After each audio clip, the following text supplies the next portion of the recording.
பாத்திரத்தில் தண்ணி கொஞ்சம் ஊற்றுது.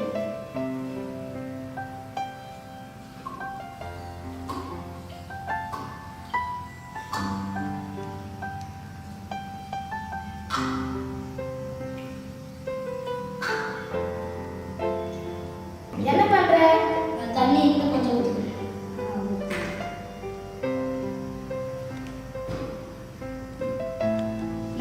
நான் ரெண்டு துண்டை கட் பண்ணலாம் அந்த ஸ்ட்ராவை. அதெல்லாம் ஒரு ஸ்ட்ராவை எடுத்து தண்ணிக்குள்ள வைக்கிறேன். சரி.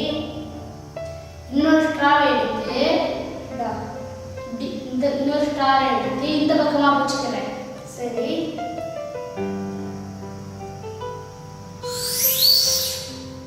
பாத்தியா?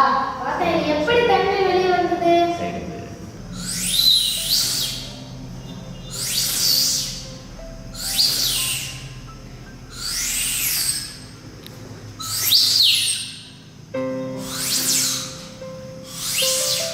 எப்படி இந்த தண்ணி எல்லா இடத்துக்கும் பரவுது? நான் ஊதுற ஸ்ட்ரா இந்த முனையில காற்று அழுத்தம் கம்மியாகுது. வளிமண்டல அழுத்தம் தண்ணியில அழுத்தம் கொடுத்தால நான் ஊதும் பொழுது தண்ணி இந்த ஸ்ட்ரா வழியா வெளியே வருது. நான் இன்னும் வேகமா ஊதும் பொழுது அது எல்லா இடத்துக்கும் தெளிக்குது. சரி, இது எங்கெல்லாம் பயன்படுது? இது ஸ்ப்ரே அடிக்க உடம்புல சென்ட் அடிப்பாங்க, சென்ட் அடிக்க பயன்படுது. ஸ்ப்ரிங்க்லர் மிஷின்ல பயன்படுது. இந்த தத்துவத்துக்கு என்ன பெயர்? பெர்னோலிக் தத்துவம்